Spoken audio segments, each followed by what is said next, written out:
The dazzling ball of light blazed forth suddenly, hanging just above the watery southern horizon. Depending on the season, it was as brilliant as a second sun by day or brighter than the full moon by night, and its luminous reflection on the waters of the Persian Gulf stretched like a shiny ribbon from horizon to shore.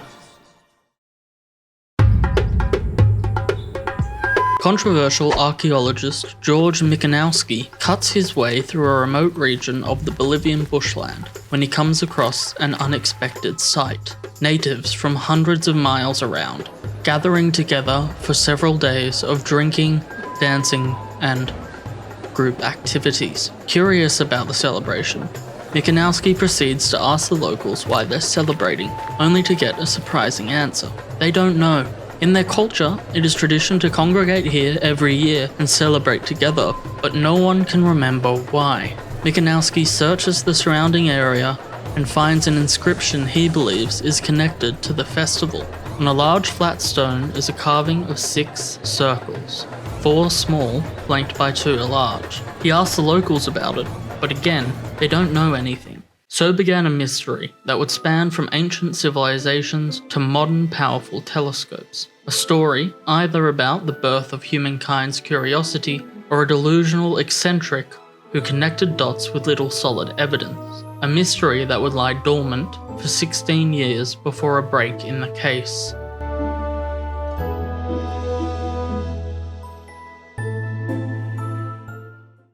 In 1968, astronomers from Sydney University connected the Vela pulsar to the Vela supernova remnant. Okay, just to give some context, which is very simplified.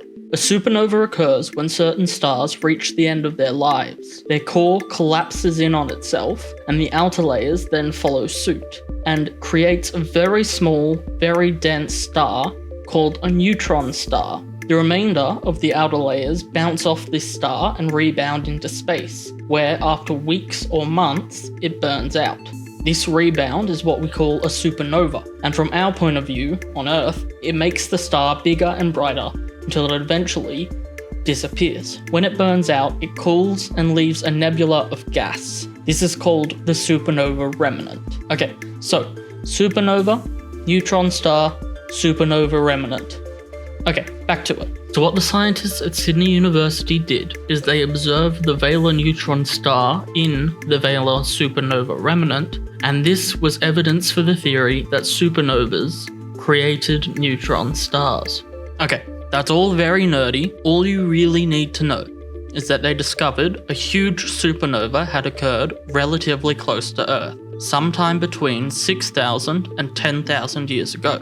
So, in an attempt to get a better idea of when it occurred, the astronomers put out a call to archaeologists in a 1972 edition of Archaeology for any accounts of the event found in written records, rock carvings, or oral histories. Their plea was spotted by none other than George Michanowski, who remembered the inscription carved on the stone he had found 16 years ago. By lining up the 4 small dots on the carving with a group of stars called the false cross, he found that one of the large circles lined up with the bright star Canopus, while the largest circle was in the approximate location of the Vela supernova. Ancient civilizations constantly watched the skies and had a deep knowledge of the stars. They used it for navigation, ceremonies, timekeeping, and wove the constellations into their histories and mythologies. The supernova would have been an extremely important event, one that may have even been memorialized by those seeing it.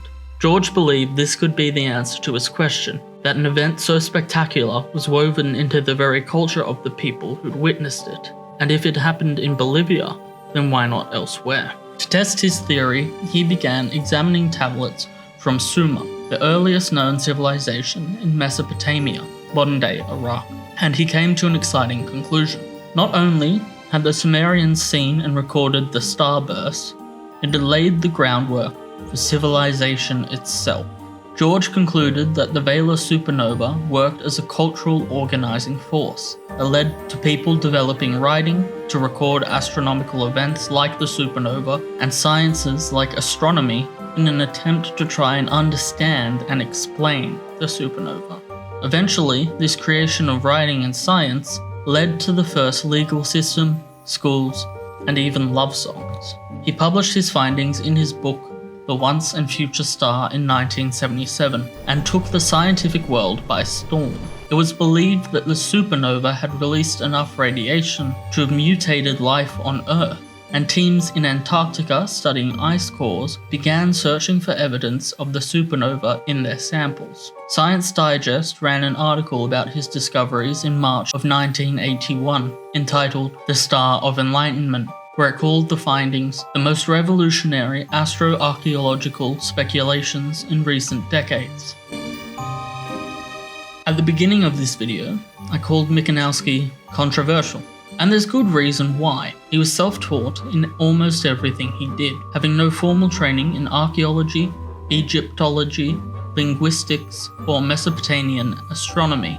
In his book, which detailed his theory on the supernova, he also claimed that the mythical city of Atlantis was called Niduki and used to be the Isle of Blessed before it was flooded, which he believed may have been due to global warming. In the following years, his claims were challenged one by one. More recent estimates of the Vela supernova suggest it occurred between 10,000 and 15,000 years ago. This means that his claim of the Bolivians celebrating it is highly unlikely. More recent papers have called his connection speculative and unsupported, as the indigenous people have no knowledge of the supernova in their astronomical tradition. As for the Sumerians, the more recent estimate means that the Sumerian records of the supernova couldn't have been of Vela, as they were separated by at least 7,000 years. Puppis A, on the other hand, went supernova approximately 4,000 years ago, as seen from Earth, and is 5,000 light years beyond Vela.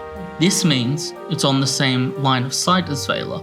It fits the references in the Sumerians' accounts, but isn't old enough to be accredited for catalyzing writing and science. So, what does it all mean? The story of the Vela supernova uniting all of mankind and turning them down the road to innovation is a beautiful story. Surely, the story that we developed the foundations of civilization ourselves is as beautiful, if not more so. There was no hand of God that awoke us, no catalyst, because we didn't need a catalyst. Law, education, science, philosophy, and mythology cannot be traced back to a single exploding star, but to thousands of years of experimentation, learning, writing, and study. That's not to say that the Vela supernova did not happen, or was not observed. It most certainly did and was. Archaeologists have been searching through oral traditions, cave paintings, and writings for references to supernovas for years now, and have found several examples. However, due to the lack of solid evidence, it's hard to definitively say if what the paintings and stories refer to are definitely supernovas. No definite reference to the Vela supernova has been found, but due to its size and the fact it was visible for months, it was certainly observed by ancient cultures. It just didn't create civilization. As for the dancing Bolivians, maybe the stone does refer to Vela, or maybe Puppis A, and maybe the festival is in honor of one of those events. It may also be completely unrelated, and the people of Bolivia just enjoy a week-long orgy to drink and dance. I mean, who wouldn't? Due to the lack of evidence, there is no answer as to why every year they gather, and so for now, it remains a mystery.